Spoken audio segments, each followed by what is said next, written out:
Assalamualaikum warahmatullahi wabarakatuh. Bismillahirrahmanirrahim. Perkenalkan, nama saya Anissa Minaljannah, NIM 20141203338, Prodi Ekonomi Syariah kelas D.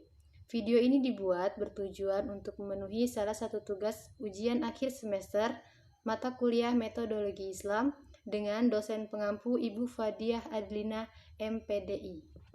Di sini saya akan menjelaskan mengenai seorang tokoh yang bernama Sayyid Hussein Nazar. Pertama, riwayat hidup Sayyid Hussein Nazar. Beliau lahir pada 17 April 1933 di Teheran, Iran. Dari keluarga ahli bait yang terpelajar, ibunya terdidik dalam keluarga ulama, sedangkan ayahnya Sayyid Waliullah Nazar adalah seorang dokter pendidik pada dinasti Qajar yang diangkat sebagai pejabat yang setingkat menteri pada masa Reza Pahlavi. Sayyid Hussein Nazar dapat dikatakan sebagai sosok agak tipikal cendekiawan muslim yang dibesarkan dalam dua tradisi Islam. Yang pertama tradisional dan kedua barat modern. Seperti diakuinya sendiri, ia hidup dalam tension ketenangan yang berkelanjutan. Ia berasal dari keluarga ulama dan dibesarkan dalam tradisi Syiah tradisional. Kemudian, pendidikan dasar Sayyid Hussein Nazar. Di samping memperoleh secara informal dalam keluarganya, ayahnya juga mengirim Sayyid Hussein Nazar untuk belajar kepada sejumlah ulama kota suci umat Syiah.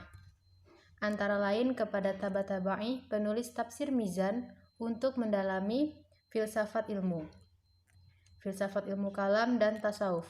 Ia juga mendapat pelajaran menghafal Al-Quran dan syair-syair Persia klasik, yang pada masa berikutnya sangat membekas di dalam jiwanya. Ia belajar kepada Allamah Muhammad Husain Tabatabai selama 20 tahun. Di samping itu juga, ia memperoleh pendidikan barat modern melalui dua lembaga pendidik tertinggi yang termasuk terkemuka di Amerika Serikat, yaitu Massachusetts Institute of Technology atau MIT dan di Harvard University. Pada usia 13 tahun, Nazar dikirim ayahnya untuk belajar pada sekolah menengah di Amerika. Setelah menyelesaikan pendidikan menengah, Nazar mendaftarkan diri pada Massachusetts Institute of Technology atau MIT di MIT. Nazar menekuni bidang fisika dan matematika teoritas di bawah bimbingan Bertrand Russell pada tahun 1970 Masehi. Dari situ, ia banyak mengetahui pemikiran tokoh modern. Pada tahun 1954, Nazar berhasil mendapatkan gelar diploma BS dalam bidang fisika dan metafisika, lalu mengambil jurusan geologi dan meraih gelar MA. Ia melanjutkan kuliah ke Harvard University untuk menekuni studi filsafat dalam sejarah ilmu pengetahuan. Dengan kajian utama dalam bidang Islamic Science and Philosophy, di perguruan tinggi ini, Nazar belajar sejarah dan pemikiran Islam kepada Hargib, sejarah ilmu pengetahuan kepada George Sarton, dan belajar sejarah teologi serta filsafat kepada Harry Wolfson.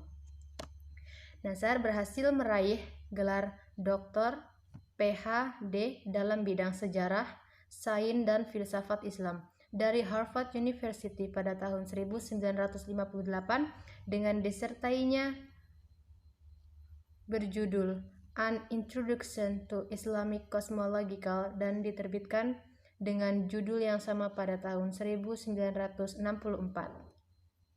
Nazar banyak menulis jurnal internasional, salah satunya buku yang diterbitkan pada tahun 1987 yang berjudul Traditionalist Islam in the World.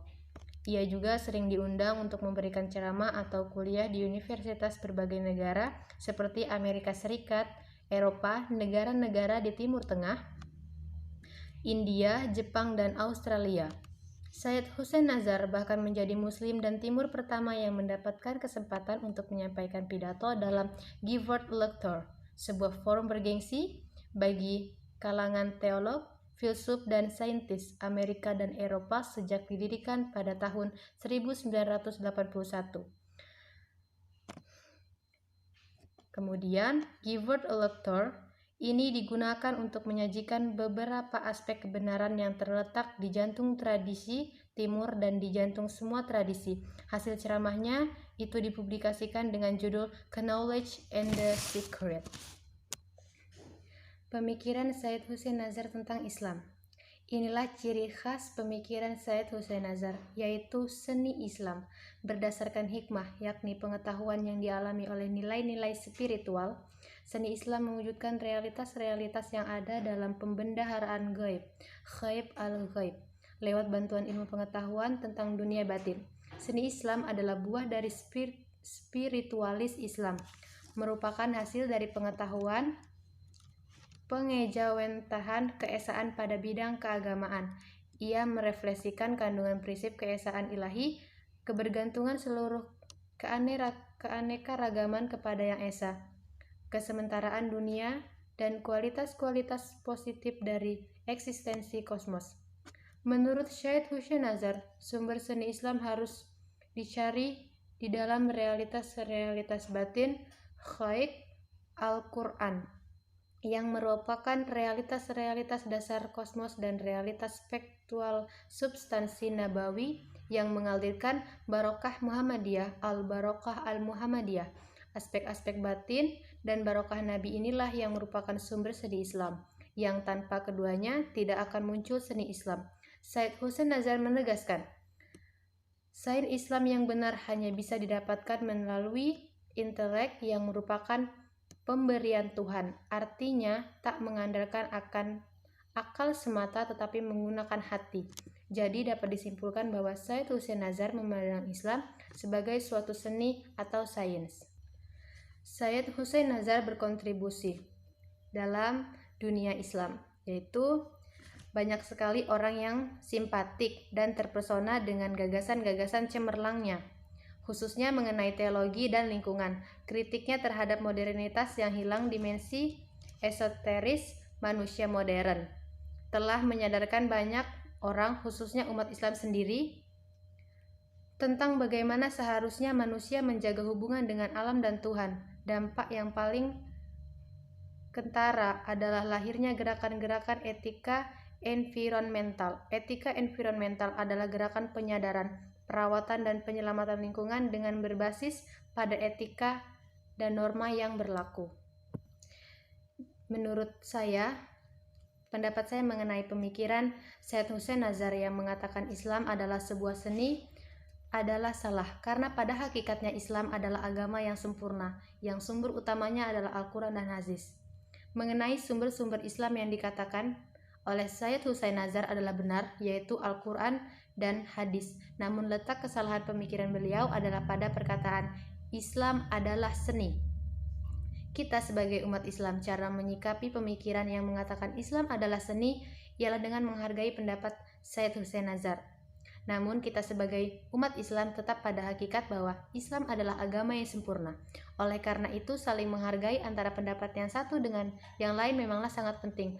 Namun bukan berarti kita harus percaya. Namun sikap kita sebagai umat Islam sebatas menghargai. Karena menghargai bukan berarti membenarkan, dan tidak percaya bukan berarti menyalahkan. Jadi kesimpulannya di sini adalah, dalam hal ini Syed Hussein Nazar sebetulnya ingin mengajak kita untuk merenungkan bahwa hakikat manusia adalah bagian integral dari alam, sedangkan alam semesta adalah cerminan dari kekuasaan ilahi. Maka dalam konteks inilah menempuh langkah untuk berdamai dan hidup harmoni dengan alam adalah jalan yang terbaik, sebab bagi Syed Hussein Nazar tak akan ada kedamaian antara manusia kecuali tercipta kedamaian antara harmonisitas dengan alam. Agar semua ini terwujud, maka manusia harus harmoni dengan sumber asal-usul makhluk. Siapapun yang berdamai dengan Tuhan, ia juga akan berdamai dengan ciptaannya, dengan alam dan kontribusinya. Di sini pula, Islam mendukung setiap perkembangan ilmu pengetahuan. Bahkan memupuk ilmu adalah mendapat pahala sama dengan berjihad. Kesimpulan saya, Islam adalah agama yang mendukung ilmu pengetahuan secara garis besar, karena orang yang berilmu dapat memilah dan memilih baik dan buruk kehidupan, sehingga terhindar dari kesalahpahaman mengenai agama dan pengetahuan. Saran saya untuk kita semua, Sikap kita terhadap perkembangan suatu ilmu pengetahuan adalah tetap mengikuti perkembangannya, apalagi pengetahuan tentang agama. Hal yang kita lakukan agar bisa mengendalikannya adalah dengan bisa menyaring hal-hal yang bermanfaat, tetap menjaga norma dan etika yang ada, tidak meninggalkan atau melupakan bahkan mengesampingkan ajaran agama sendiri, sehingga apa yang agama kita ajarkan tetap lestari dan terkemuka, karena pada hakikatnya agama yang utama. Baiklah, itulah tadi yang dapat saya sampaikan. Apabila ada salah kata maupun tingkah laku saya yang kurang berkenan, saya mohon maaf yang sebesar-besarnya. Semoga apa yang hari ini saya sampaikan dan saya jelaskan bisa bermanfaat untuk kita semua. Baiklah, kita sudah sampai di penghujung penjelasan. Kita akhiri penjelasan ini dengan Alhamdulillahirabbil alamin.